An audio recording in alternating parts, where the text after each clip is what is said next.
di 6 kabupaten kota. Kita adalah satu-satunya yang terbanyak kabupaten kota dan provinsi.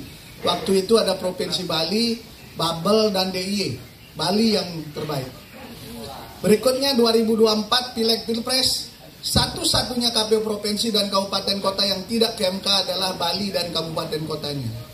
Dan terakhir kemarin ada beberapa provinsi, tetapi Bali lah yang terbanyak kabupaten kota dan provinsi yang tidak ada ke MK.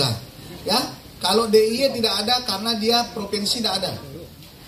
Ya, hanya kabupaten kotanya yang jumlahnya 4 atau 5. Kemudian Jakarta juga, ya, kabupaten kotanya nggak ada, hanya provinsinya. Jadi kita patut berbangga, dan ini juga kami ucapkan terima kasih kepada teman-teman media yang dari awal betul menanamkan target yang kami lakukan itu kepada semua stakeholder, sehingga kita semua berpacu pada itu. Sehingga legacy ini kami berlima itu patut tercatat dalam sejarah kepemiluan di Provinsi Bali. Mudah-mudahan nanti ke depan jauh lebih baik. Nah, berikutnya teman-teman sekalian, kita mulai dengan anggaran yang paling seksi. Biasanya ini ditanya terakhir. Ya.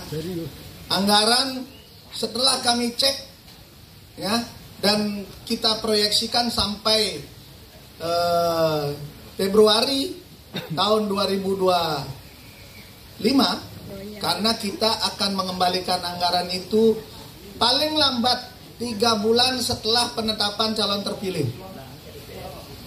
Kalau calon terpilihnya nanti kita tetapkan sekitar tanggal 4, 5, 6 Januari, 4 atau 5 atau 6 Januari, karena 3 hari setelah EBRPK, ternyata EBRPK berdasarkan peraturan, ya, dan surat dari MK itu baru akan dikeluarkan tanggal 3 Januari.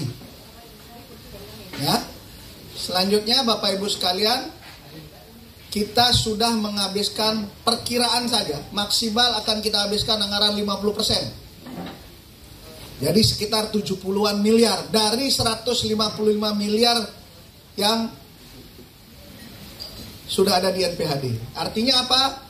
Efektif, efisien. Dari mana saja pengiritan anggaran itu? Supaya tahu, ya. Jangan sampai dibilang, wah 50% berarti KPU nggak bisa merencanakan anggaran. Jadi pertama tentu karena calon kami usung di sana 5, dan bahkan itu ada calon perseorangan. Ternyata Bali tidak ada calon perseorangan di KPU Bali, di Pilgub Bali. Sehingga anggaran itu kita kembalikan. Kita hanya melakukan